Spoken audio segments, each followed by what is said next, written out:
let's try to shuffle an array. Shuffling an array. So you have a box of letters, you have a box of numbers, then you pick one randomly from these box of numbers.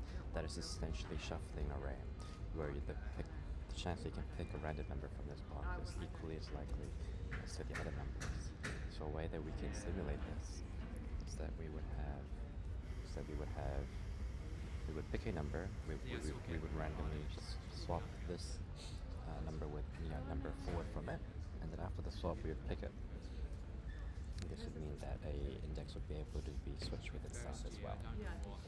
So let's try that. So first we're going to have a array, and this is going to be the numbers that's coming in, and then we're going to have the original list of numbers coming in as well, so we can iterate that later as well. When we do reset, we can simply just return the original that we have. So go ahead and set a reference to a copy. So this makes a copy of the numbers and to restore it, so that it won't be a reference. So even if it's modified, it'll still stay there.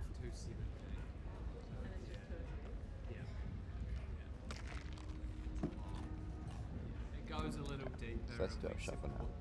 So what our shuffle looks like is that we're going to have a random index in the forward, and then we're going to swap it with other numbers in front of it. So we can swap the numbers in front of it. We can swap the numbers with any other number behind it as well. So first let's make a copied list. Yeah, and they all go together. Copied list of our arrays, list array.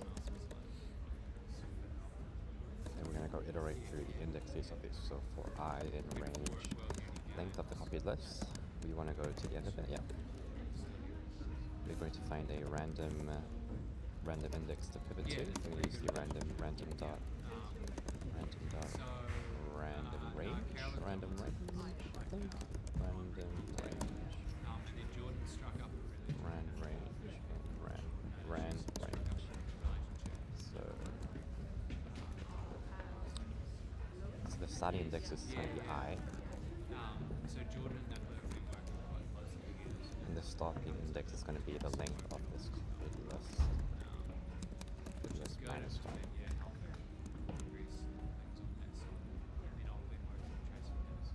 That sounds about right. And then we're going to swap.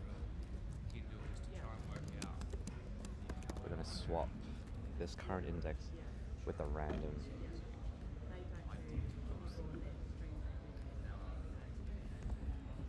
We're going to swap the current index with. We're going to swap the current index with our random index that we've got.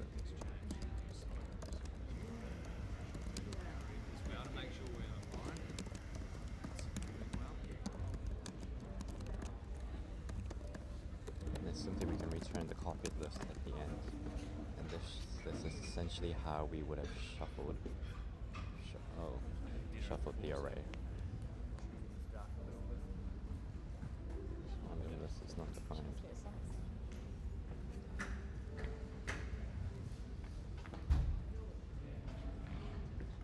What am I writing? Random index.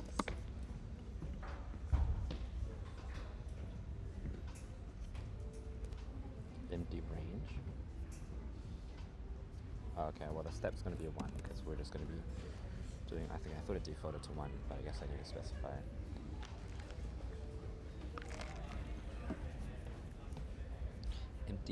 Empty range for rand range.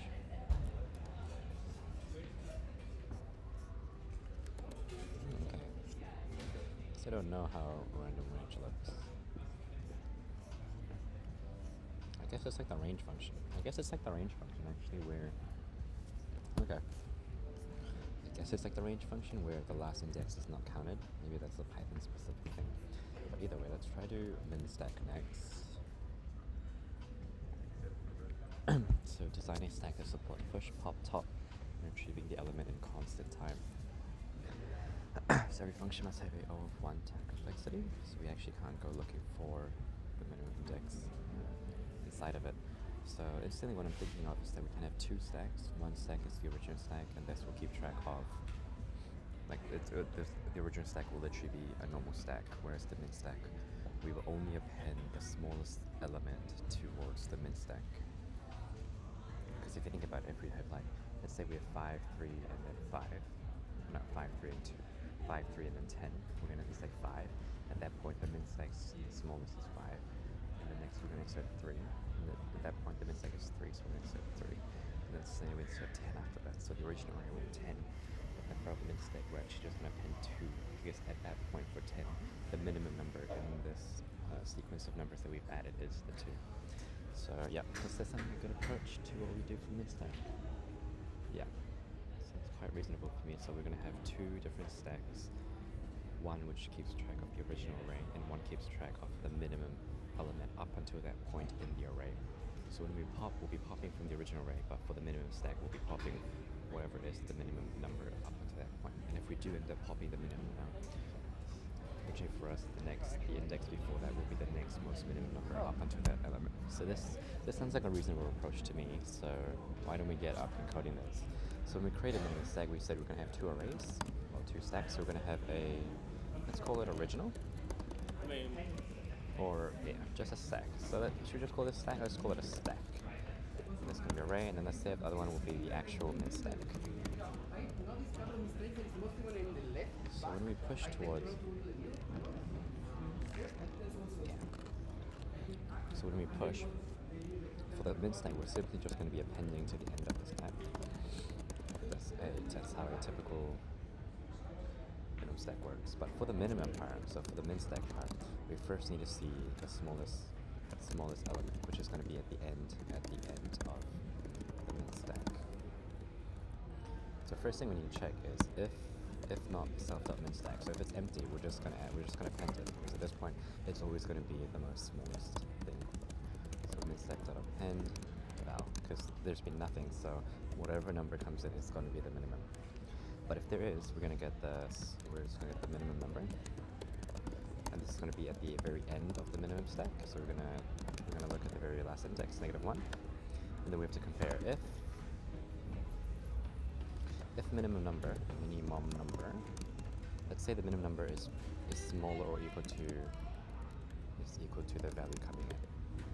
This means that we're going to be pushing the minimum number in. So self.minStack.append. So just simply pushing the minimum number again. Alright, let's think about it. So if it's smaller than the value we want this, yeah.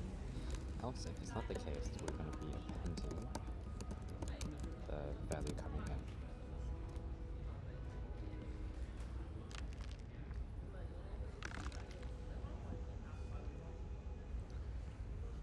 Will always be called a non-empty stack. Okay. What about push?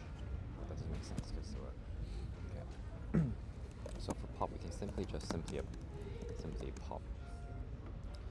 And just pop from both stacks. We are sure that both will have some element before they get popped. So this will be a fine thing to do. What about top? What am I supposed to do? Top of the element. So for this, we're just going to be returning the very last element within the stack.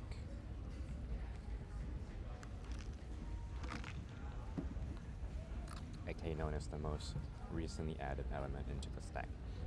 So we can simply return the very last element using the -1 index. How about get min? So for this one, like we talked about before, this will always have an empty stack as well. So for this one, we can return the last one on the minimum stack. Yep, so that looks fine. Let's try and run it. Minimum num is not defined.